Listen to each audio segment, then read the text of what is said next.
তেল আবিবের প্রাণ কেন্দ্রে ভয়াবহ ক্ষেপণাস্ত্র হামলা, ইরানের পারমাণবিক চুল্লি ও পুলিশ কার্যালয়ে পাল্টা আক্রমণ, হোয়াইট হাউসের সামনে যুদ্ধবিরোধী বিক্ষোভ। ইউক্রেনে রাতভর রাশিয়ার হামলা, ব্যাপক ক্ষয়ক্ষতি, বিশ্বের সবচেয়ে বড় ড্রোন তৈরির কারখানা উন্মোচন করল মস্কো। আজ ইস্তাম্বুলে শান্তি আলোচনায় বসছে দুই দেশ। গাজায় থামছেই না ইসরায়েলি বর্বরতা, একদিনে নিহত 1.5 শতাধিক। শরণার্থী ক্যাম্পেও নেতানিয়াহু বাহিনীর হামলা, জ্বালানি সংকটে হাসপাতালগুলো। ভারতের বিহারে 52 লাখ ভোটারের নাম বাদ দেওয়ার অভিযোগ বিরোধীদের, বিধানসভায় হট্টগোল। নির্বাচন কমিশনের বিরুদ্ধে ভোট চুরির অভিযোগ রাহুল গান্ধীর। এবং ইউক্রেনের রুশ হামলায় মৃতের সংখ্যা বেড়ে 28, 4 শতাধিক ড্রোন ও ক্ষেপণাস্ত্র ব্যবহার করেছে পুতিন বাহিনী, দাবি জেলেনস্কির। আরও একটি এলাকা নিয়ন্ত্রণে নিল মস্কো। গাজায় 21 মাসে অপুষ্টিতে মৃতের সংখ্যা শতাধিক, ত্রাণ সংগ্রহকারীদের উপর গুলি বন্ধে ইসরায়েলকে ইইউ এর হুঁশিয়ারি, একদিনে নিহত আরও 81 ফিলিস্তিনি। পাকিস্তানের সঙ্গে চলমান উত্তেজনার মধ্যেই সীমান্তে ভারতের ব্যাপক সামরিক মহড়া, যুদ্ধবিমানের পাশাপাশি থাকছে আকাশ প্রতিরক্ষা ব্যবস্থার পরীক্ষা। পাল্টাপাল্টি হামলায় কাঁপছে ইরান ও ইসরায়েল। সকালে তেল আবিবের প্রাণ কেন্দ্রে হামলা চালায় ইরান, এতে হাসপাতাল সহ বেশ কয়েকটি গুরুত্বপূর্ণ ভবন ক্ষতিগ্রস্ত হয়েছে। ইরানের আরাক পারমাণবিক চুল্লি এবং পুলিশ কার্যালয়ে পাল্টা হামলার দাবি করেছে তেল আবিব। এদিকে আয়াতুল্লাহ আলী খামেনির সরাসরি যুদ্ধ ঘোষণার পর ট্রাম্প বলেছেন, ইরানে হামলার পরিকল্পনার অনুমোদন দিলেও এখনো চূড়ান্ত সিদ্ধান্ত নেননি তিনি। ইসরায়েলি হামলায় ইরানে এই পর্যন্ত প্রাণ হারিয়েছেন 639 জন।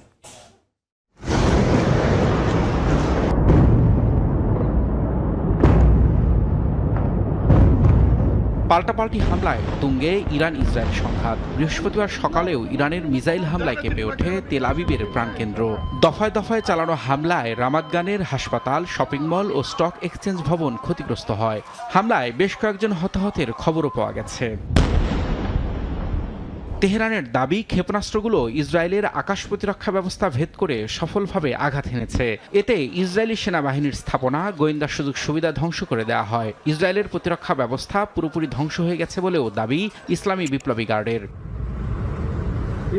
একই দিন ইরানের আরাক পারমাণবিক চুল্লিতে পাল্টা হামলার দাবি করে তেল আবিব। বিষয়টি নিশ্চিত করে তেহরান বলছে, এতে বড় ধরনের কোনো ক্ষতি হয়নি। এর আগে ইরানের বেশ কয়েকটি স্থাপনা লক্ষ্য করে বিমান হামলা চালায় ইসরায়েল। এতে ইরানের রকেট লঞ্চার ও পুলিশের কার্যালয় গুঁড়িয়ে দেওয়ার দাবি করা হয়। আগামী কয়েকদিনের মধ্যে ইরানে সম্ভাব্য হামলার জন্য যুক্তরাষ্ট্র প্রস্তুতি নিচ্ছে বলে দাবি করেছে মার্কিন সংবাদ মাধ্যম ব্লুমবার্গ। বুধবার এক প্রতিবেদনে বলা হয়, সপ্তাহের শেষ দিকে সম্ভাব্য হামলার বিষয়ে সংশ্লিষ্ট কর্মকর্তারা ইঙ্গিত করেছেন। তবে পুরো বিষয়টি এখনও বিবেচনাধীন আছে এবং পরিস্থিতি যাচাই করে চূড়ান্ত সিদ্ধান্ত নেওয়া হবে। ব্লুমবার্গের ওই প্রতিবেদনের আগে হোয়াইট হাউসে সাংবাদিকদের প্রশ্নের জবাব দেন মার্কিন প্রেসিডেন্ট ডোনাল্ড ট্রাম্প। বলেন, ইরানে হামলার পরিকল্পনার অনুমোদন দিলেও এ বিষয়ে এখনও চূড়ান্ত সিদ্ধান্ত নেননি তিনি। কি করব সে সম্পর্কে আমার কিছু ধারণা আছে, কিন্তু আমি এখনো চূড়ান্ত সিদ্ধান্ত নেইনি। ইরান কোনোভাবেই পারমাণবিক অস্ত্র পেতে পারে না। ধ্বংসযজ্ঞ অনেক বেশি হবে এবং তারা সেটা ব্যবহার করবে। আমার দৃষ্টিতে ব্যাপারটা খুবই সহজ, তারা পারমাণবিক অস্ত্র পেতে পারে না। এদিকে ইরান ইস্যুতে মার্কিন প্রেসিডেন্ট যে সিদ্ধান্ত নেবেন তা বাস্তবায়নে যুক্তরাষ্ট্রের সেনারা প্রস্তুত বলে জানিয়েছেন দেশটির প্রতিরক্ষা মন্ত্রী পিট হেগসেথ। সিনেট আর্ম ফোর্সেস কমিটিতে দেয়া বক্তব্যে তিনি ইঙ্গিত দেন, কয়েকদিনের মধ্যেই ইরান ইসরায়েল সংঘাত ইস্যুতে যুক্তরাষ্ট্রের অবস্থান স্পষ্ট হবে।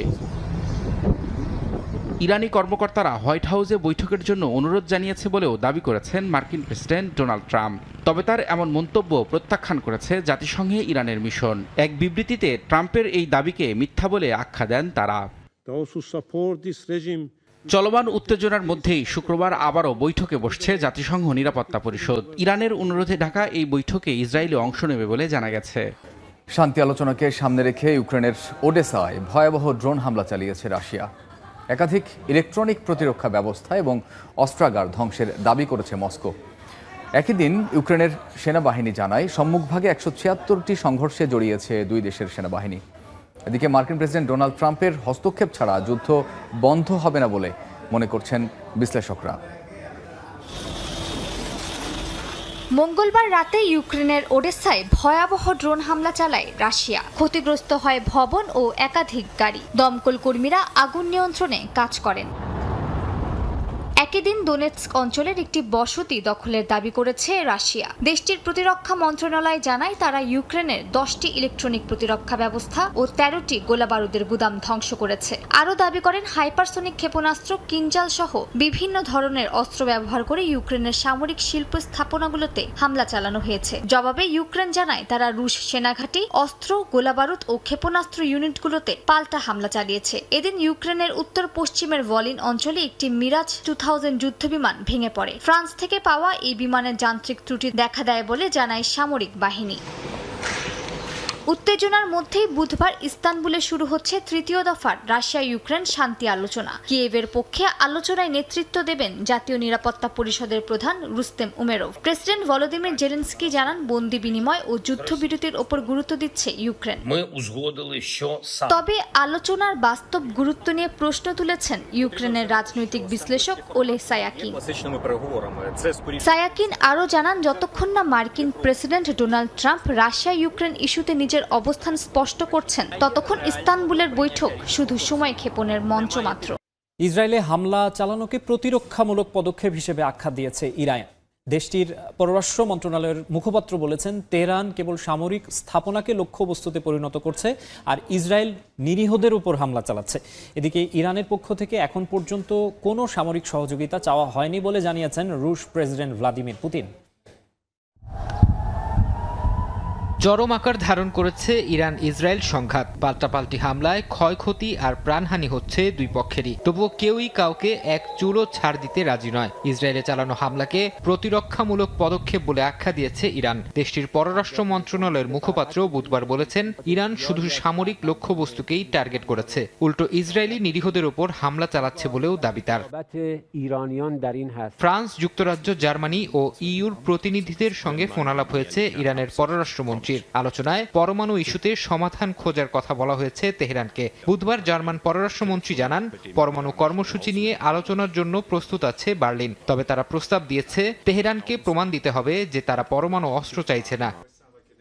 এদিকে ইসরায়েল ইরান সংঘাত নিয়ে উদ্বেগ জানিয়েছেন জাতিসংঘ মহাসচিব আন্তোনিও গুতেরেস। বুধবার এক ব্রিফিংয়ে এই তথ্য জানিয়েছেন সংস্থাটির মুখপাত্র স্টিফেন ডুজারিক। তিনি বলেন এই সংঘাত যেন আন্তর্জাতিক রূপ না নেয় তা নিশ্চিত করতে যা কিছু করা সম্ভব তা করতে হবে। ইরানের পরমাণু কর্মসূচি ও আঞ্চলিক স্থিতিশীলতা নিয়ে উদ্বেগ দূর করার একমাত্র পথ কূটনীতি বলেও মন্তব্য করেন তিনি। ভারতের বিহারে ভোটার তালিকা থেকে 52 লাখ ভোটারের নাম বাদ দেওয়ার অভিযোগ তুলেছে দেশটির বিরোধী রাজনৈতিক দলগুলো। বুধবার এই ইস্যুতে বিহারের বিধানসভায় বাকবিতণ্ডা হয়েছে। নির্বাচন কমিশনের বিরুদ্ধে ভোট চুরির অভিযোগ তুলেছেন কংগ্রেস নেতা রাহুল গান্ধী। ভারত থেকে বিস্তারিত জানাচ্ছেন সুব্রত আচার্য। ভারতের নির্বাচন কমিশনের বিরুদ্ধে পক্ষপাতিত্বের অভিযোগ নতুন নয়। বিশেষ করে গত 2 মাস ধরে বিহারের চলমান ভোটার তালিকা হালনাগাদের বিষয়ে দেশটির বিজেপি বিরোধী রাজনৈতিক দলগুলো কঠোর সমালোচনা শুরু করে। এবার নির্বাচন কমিশনের বিরুদ্ধে রাজ্যটিতে 52 লাখ ভোটারের নাম বাদ দেওয়ার অভিযোগ উঠেছে। আশঙ্কা করা হচ্ছে নির্বাচনের আগে কমপক্ষে 1 কোটি মানুষকে তালিকা থেকে ছাঁটাই করা হবে। আর এটি করার মধ্য দিয়ে বিহারের শাসক বিজেপির ভোট চুরির সুবিধা পেল বলে দাবি করছে আরজেডি। বুধবার বিধানসভায় এই ইস্যুতে রীতিমতো হট্টগোল বেঁধে যায়। স্থানীয় বিজেপি জোট সরকারের অন্যতম শরিক এবং বিহারের বিরোধী দল আরজেডি সদস্যদের বাকবিতণ্ডায় বিধানসভার অধিবেশন মুলতবি করতে বাধ্য হন স্পিকার। দেশটির লোকসভাতেও এ নিয়ে বিক্ষোভ দেখা যায়। নির্বাচন কমিশনের নতুন বিধি অনুযায়ী যাদের জন্ম 1987 সালের পর তাদের ভোটার তালিকায় নথিভুক্ত করতে হলে বাবা মায়ের জন্ম সনদ বাধ্যতামূলক করা হয়েছে। বিষয়টি নিয়ে দেশটির বিভিন্ন আদালতে দায়ের হয়েছে পিটিশন এবং পাল্টা পিটিশনও।